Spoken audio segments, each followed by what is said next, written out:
Good afternoon students, this is your science class video. So children, we started chapter 3 day before yesterday. So today we have to do the remaining portion of the chapter. But before proceeding it, I would like to recapitulate the content which we have covered in the previous classes. Okay students, I have already taught you about the classification of animals.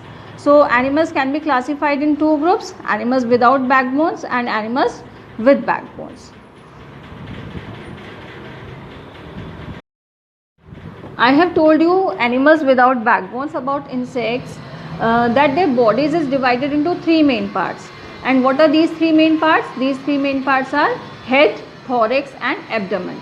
Now they have antenna, or we can say them feelers also, and with the help of these antenna they can sense the things which are around them.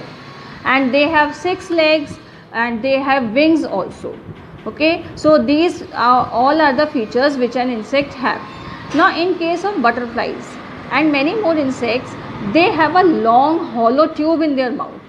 Okay, so this hollow tube is very helpful to suck the nectar from the flowers.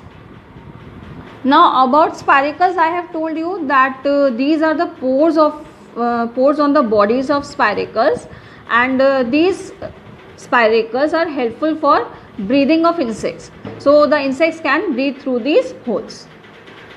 Okay, now then we have started studying about the animals which have backbones, like fish, amphibians, reptiles, birds and mammals. So these all are the animals which have backbones. Now different animals have different types of features which help them to move from place to place, like fish. Okay, so fish swim in water with the help of their fins and tails. Amphibians, now amphibians have webbed feet to swim while they are in water, and when they are on land they can jump with the help of their hind limbs. Now about reptiles, we have studied that there are some reptiles like crocodiles and lizards, they have limbs, but some reptiles do not have limbs, they have scales. So with the help of these scales they can move.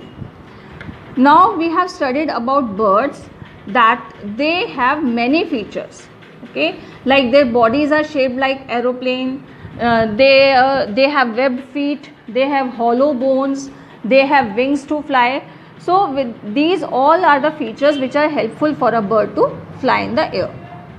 Then we studied about mammals. Now about mammals, we have studied that all the mammals have 4 limbs. So that there are 2 hind limbs and there are 2 forelimbs. In humans, we use our feet to balance and stand erect, and our legs help us to walk, and our hand helps us to hold the things. Okay, we all have 10 fingers, 4 fingers in each hand and a thumb in each hand, which help them to grip. Okay, a grip is formed, and because of it we can hold the things. Now we studied about the feeding habits of animals. So if we talk about the feeding animals, let's say about fish. Okay, so fishes can be herbivores also, they can be carnivores, or they can be omnivores. And if we talk about amphibians, so amphibians like amphibians like frog. So these frogs have a sticky tongue with the help of which it catch insects. Now if we talk about snakes, snakes swallow their prey as a whole. Okay, they don't have teeth, so they swallow the prey. About birds, if we move towards birds, so for their intake of food they have beaks, they don't have teeth, and for catching their prey they use their claws.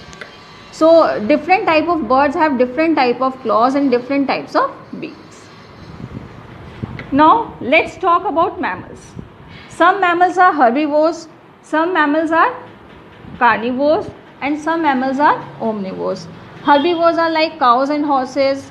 Okay, lions, wolves, tigers, these all are carnivores. Bears, crows, humans, these all are omnivores. Then we studied about the breathing organs. Like fish have gills.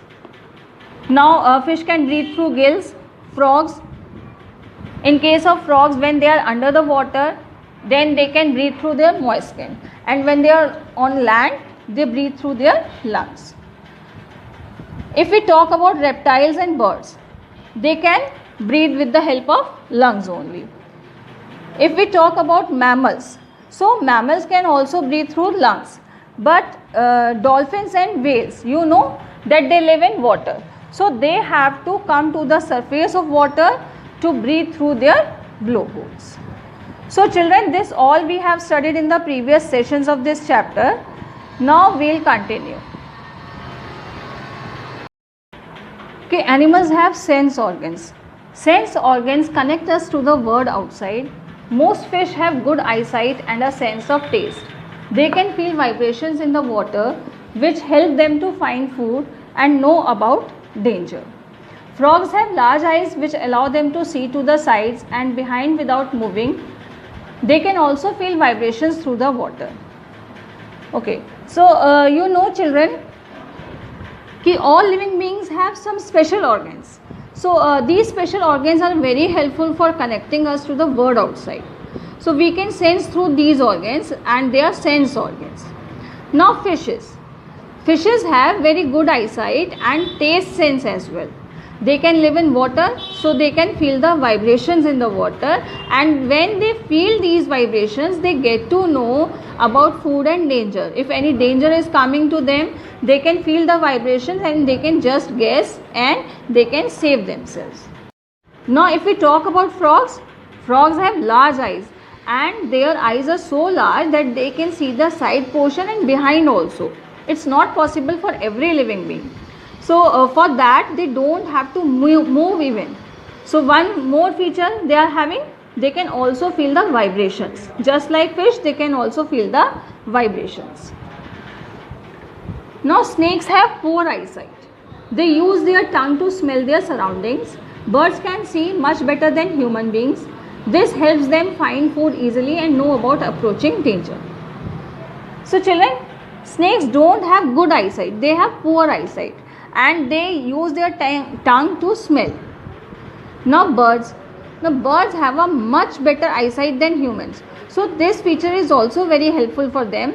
They can find the food easily. Okay. Moreover, they can see if any danger is coming to them. Human beings have 5 sense organs: eyes, ears, nose, tongue and skin. The eyes help us to see, ears help us to hear and also maintain our balance. We breathe and smell through the nose. The tongue also allows us to taste food and helps us to speak. There are tiny sensory structures on the tongue which are called as taste buds, which help us to distinguish the different tastes: sweet, sour, salty and bitter. The skin helps us to feel the heat, cold and pain.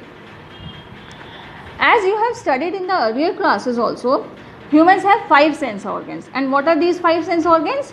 Eyes, ears, nose, tongue and skin. You all know that eyes are helpful for the vision. We can see with the help of eyes, and ears help us to hear. But might be you are not knowing that these ears are also helpful in maintaining balance. Okay, our balance is maintained, and for maintaining the balance, these ears are also helpful. So if we talk about nose, you know that through nose we can smell, and with the help of tongue you can taste the things and you can speak. Now for tasting, tongue has some small sensory structures, and these sensory structures are known as taste buds, and because of these taste buds we can taste different types of things. Like we can recognize different tastes. We can recognize sweet taste, sour taste, salty taste and bitter taste. We can distinguish the taste. Now skin is also helpful in feeling different feelings. Like we can sense about heat, cold and pain with the help of skin. Animals reproduce by laying eggs or giving birth to young ones. Fish reproduce by laying eggs in water. They lay thousands of eggs because some eggs and baby fishes that hatch out of them are eaten by other fishes. Amphibians also lay their eggs in water. The eggs hatch to give birth to baby frogs called tadpoles. These live in water till they grow into frogs. They have gills which help them breathe in water. Okay students, fish lay thousands of eggs, and from those eggs baby fishes come out. But children, all the fishes don't become adult, because some eggs and some baby fishes are eaten by other fishes. As I have already told you that some bigger fishes eat smaller fish.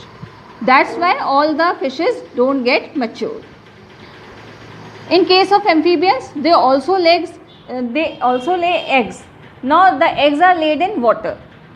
So from these eggs baby frogs come out, and these baby frogs are known as tadpoles. The baby frogs are known as tadpoles. So these tadpoles live in water and breathe with the help of gills. Until they are in water, they breathe with the help of gills, and when they become adult, they are known as frogs and they start breathing with the lungs. Okay, now reptiles reproduce by laying their eggs on land. When the eggs hatch, the mother picks the babies in her mouth and carries them to water. Children, reptiles also lay eggs, and when these eggs are hatched, the babies come out, and what the mother does, the mother picks the babies in her mouth and carries them to the water. Now birds produce young ones by laying eggs in their nest. The mother bird lays eggs and keep them warm until the young hatch. Now birds also lay eggs. They lay them in the nest. Okay, you all must have seen nest. So in the nest you can see baby birds. So eggs are also laid there. So when these eggs are being warmed up by mother, okay, mother keep these eggs warm, and at last these eggs hatch out and baby birds come out. Mammals do not lay eggs. They give birth to their young. The mother produces milk to feed her young. They guard their babies and keep them clean. They look after them until they are old enough to look after themselves. The duck-billed platypus and spiny anteater are the two mammals that lay eggs. Their young hatch from eggs. Now students, mammals give birth to babies directly. They don't lay eggs. Okay. So the mother feed their babies with their milk, and they look after the babies also. They clean them, they protect them.